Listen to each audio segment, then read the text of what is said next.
menjadi masalah di berbagai negara. Sebagai tindak kejahatan serius dan paling merugikan, jelas sudah selayaknya para koruptor ini mendapat hukuman yang setimpal untuk menimbulkan efek jera bagi pelakunya dan menjadi contoh serta peringatan bagi para koruptor lainnya. Untuk mengatasinya, masing-masing negara memiliki berbagai cara dan taktik. Ada yang hukumannya cukup ringan, hanya beberapa tahun saja di penjara, seperti di Indonesia. Ada juga yang tidak segan untuk memberi hukuman mati bagi para pencuri uang negara seperti yang diberlakukan di Cina. Selain itu, ada pula berbagai hukuman lain yang dijatuhkan kepada koruptor. Berikut on the spot perangkumnya dalam 7 hukuman bagi para koruptor.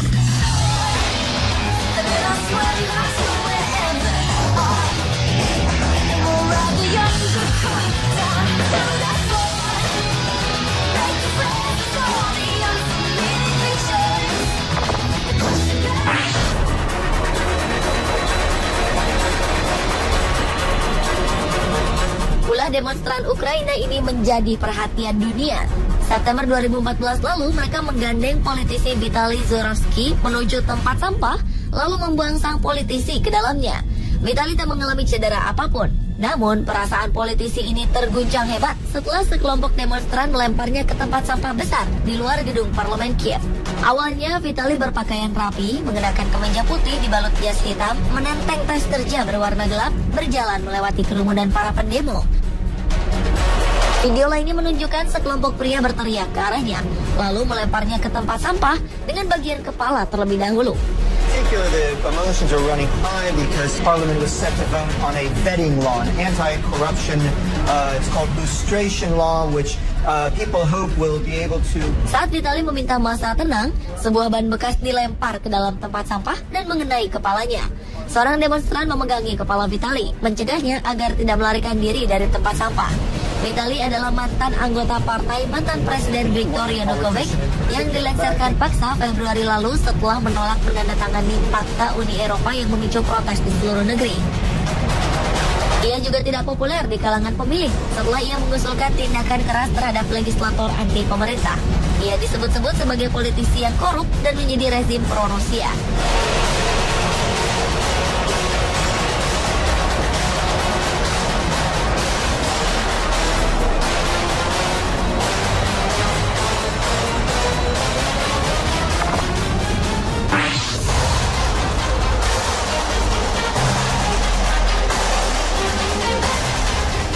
Paus Fransiskus mengeluarkan peringatan keras kepada para koruptor.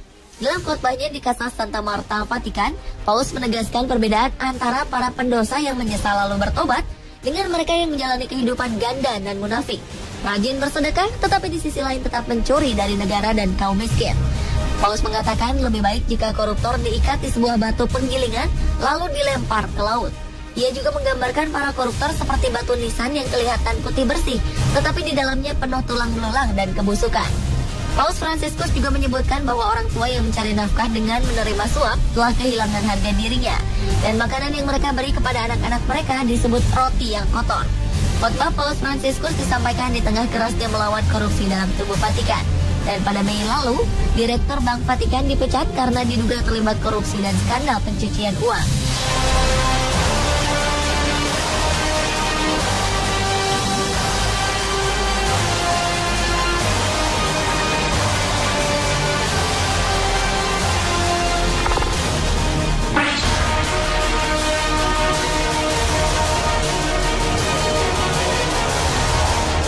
Lebih dari 900 orang termasuk para pejabat tinggi Malaysia yang dihukum karena kasus korupsi telah dicantumkan pada situs pemerintah.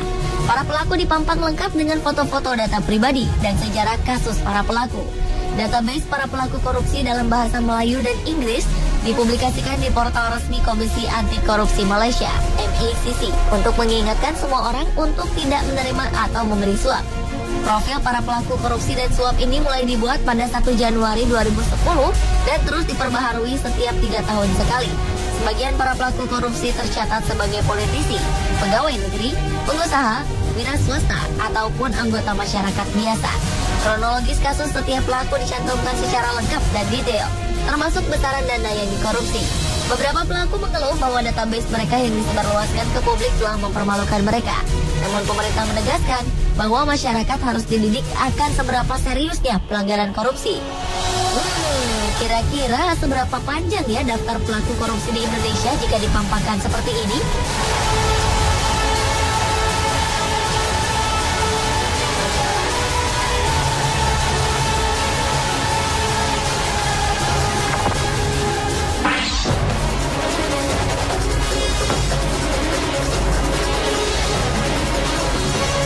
Stasiun televisi pemerintah Korea Utara menayangkan gambar seorang pemimpin berpengaruh dibawa keluar dari ruang rapat setelah dicopot dari jabatannya.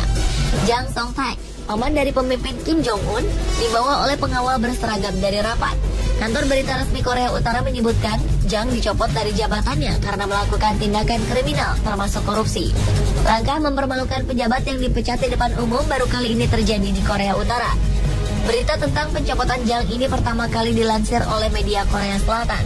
2 pembantu dekat Jang dilaporkan sudah dieksekusi karena korupsi. Jang yang menikah dengan kakak Kim Jong-il sempat dilihat oleh pengamat memiliki pengaruh politik yang kuat di belakang layar. Ia memegang jabatan kunci di Partai Komunis serta Komisi Pertahanan Nasional, dan pengaruhnya semakin meningkat setelah Kim Jong-un berkuasa.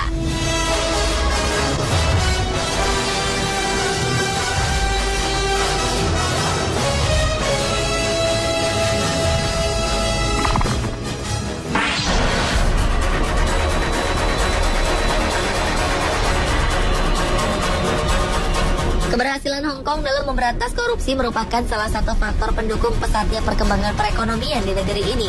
Pada tahun 1960-an, negara ini termasuk negara paling korup dan terparah di dunia. Saking parahnya, seorang supir ambulans tidak akan mengantar pasien sebelum mendapatkan uang tip. 1973, negara ini mengambil langkah berani.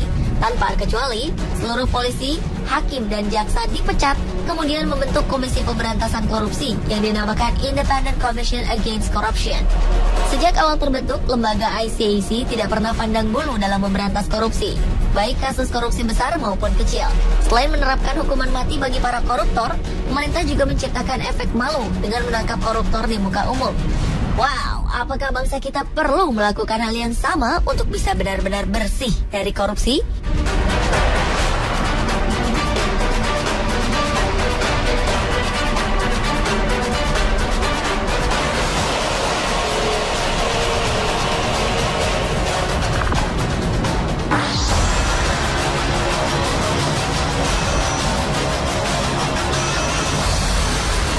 Tokoh politik ternama Cina, Bo Xilai, diusir dari negaranya karena skandal korupsi yang dilakukannya. Mantan pemimpin Partai Komunis ini dianggap telah mempermalukan seluruh negara dengan tindakannya. Selain diadili, ia juga tidak akan menerima penghargaan sebagai mantan orang tertinggi di Partai Komunis. Bahkan keberadaannya akan dihapuskan karena keterlibatannya dalam skandal terburuk yang terjadi dalam beberapa dekade. Tak hanya korupsi, dengan kekuatan yang dimilikinya, ia juga sempat melindungi istrinya, Gu Kailai, dari tuduhan pembunuhan warga Inggris. Akhirnya istri Bo ini dikenai hukuman mati karena membunuh warga Inggris Neil Heywood. Pengusaha asal Inggris ini ditemukan tewas pada November lalu di Chongqing, kota yang dipimpin oleh Bo. Kasus ini terungkap lewat salah satu pegawai Bo yang membeberkan semuanya.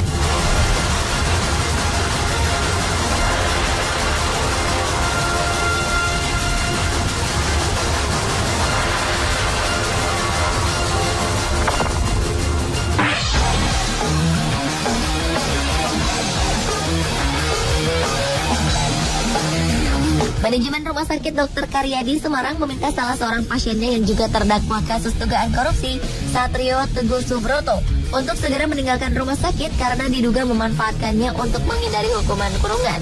Pejabat rumah sakit mengatakan bahwa Satrio telah dinyatakan sehat oleh dokter dan harus segera meninggalkan rumah sakit. Awalnya, terdakwa kasus dugaan korupsi proyek pengadaan taman di Jalan Ade Sucipto, Solo ini harus menjalani operasi. Setelahnya, kondisinya semakin membaik, hingga ia dinyatakan sudah bisa pulang. Anehnya, Satrio selalu menolak dan tidak bersedia kembali ke tahanan. Pihak rumah sakit akhirnya memberi waktu 3 hari untuk ia menyiapkan kepulangannya dari rumah sakit. Jika tak kunjung keluar, maka pihak rumah sakit akan mematikan seluruh fasilitas di rumah sakit, termasuk listrik.